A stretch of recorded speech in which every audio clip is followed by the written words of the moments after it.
तर काल संघटनेच्या माध्यमातून मला कुठेतरी एक जिम्मेदारी दिली आणि जेव्हा संघटनेच्या माध्यमातून कार्य करण्यासाठी जिम्मेदारी दिली जाते, आतापर्यंत याच्या आधी कालपर्यंत कोणत्याही प्रकारची जिम्मेदारी नव्हती माझ्यावर.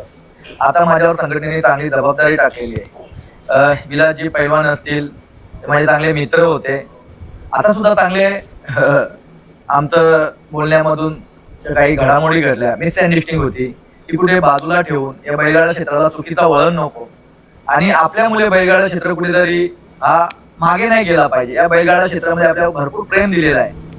आज पश्चिम महाराष्ट्र असेल, मराठवाडा असेल, अखंड हिंदुस्थानातून सगळ्यांनी प्रेम दिलेलं आहे. तर कुठेतरी मिसअंडरस्टँडिंग झाली होती. त्या मिसअंडरस्टँडिंग मुळे काही वादविवाद झाले. खरं बोलायला गेलो तर या वादविवादांमुळे आज विलासजी पैलवान असतील, त्यांचं आणि माझं चांगलं फोनवर बोलणं झालं आणि जे संघटनेच्या माध्यमातून जे पदाधिकारी आहेत, ज्येष्ठ बैलगाडा मालक आहेत, सगळ्यांचे फोन झाले. सगळ्यांचे म्हणजे असे दिग्गज जेवढे आहेत बैलगाडा मालक, आज सांगायला गेलो शेवाय आबा झाले, त्याच्यानंतर धनाजी तात्या झाले, वकील आबा झाले, त्याच्यानंतर मांगडे तात्या झाले, म्हणजे सगळ्यांचे फोन झाले. आता कोणीच नाही राहिला. एम नाना झालाय वापस. त्याच्यानंतर जेवढी आपली टीम आहे, प्रत्येकाने एकच म्हणणं होतं का भाई हे कुठेतरी थांबलं पाहिजे.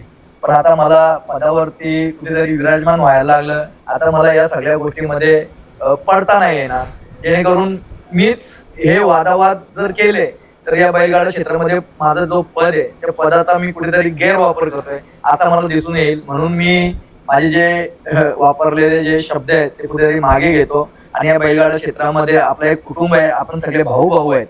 म्हणून कोणीच कोणाला कधी ट्रोल नका करू, कोणी कोणाला वाईट नका बोलू. आपण सगळे या बैलगाडा क्षेत्रामध्ये भाऊ भाऊ आहेत. याच्यानंतर आपण कालही मित्र होतो, आजही मित्र आहे. याच्या पुढे सगळ्यांना आपल्याला एकत्र राहून हा बैलगाडा क्षेत्र कसा उंचावर राहील त्यासाठी प्रयत्न करायचे आहेत आणि एकत्र राहायचं आहे आपल्याला. कुठेतरी हा संदेश युवा पिढींसाठी चांगलं राहील. कुठेतरी माझ्या तोंडातून या विलासजी पैलवान असतील, त्यांच्या वाणीतून काय चुकीचे अपशब्द गेले असतील तर जेवढे बैलगाडा मालक असतील, शेतकरी वर्ग असेल, तर तिथे मी दिलगिरी व्यक्त करतो. कारण की जिथे आपल्या चुक्या होतात तिथे नक्कीच आपण दिलगिरी व्यक्त करायला पाहिजे. कोणी दिलगिरी व्यक्त करून छोटा नसतो, कोणी मोठा नसतो, पण दिलगिरी करण्यासाठी पण खालीच एक सच्चा लागतो आणि त्यानुसार मी या बैलगाडा क्षेत्रासाठी आज चांगलं योगदान, चांगलं प्राधान्य देण्यासाठी मला पद दिलेलं आहे. त्या पदाचा मी कोणत्याही प्रकारचा गैरवापर करणार नाही. चांगलं काम करेल. त्या चांगल्या कामाकरिता मी जे आमचं झालेलं कालपर्यंत भांडण होतं ते भांडण कुठेतरी आमचं मिटलेलं आहे. कारण की त्याच्यामध्ये जी युवा संघटनेचे 2 ते 1 शिवराज भाऊ आहेत आणि गणेश भाऊ आहेत. या लोकांनी बिचाऱ्यांनी म्हणजे लाईनवर घेऊन खूप मेहनत केली हे वाद मिटवण्यासाठी.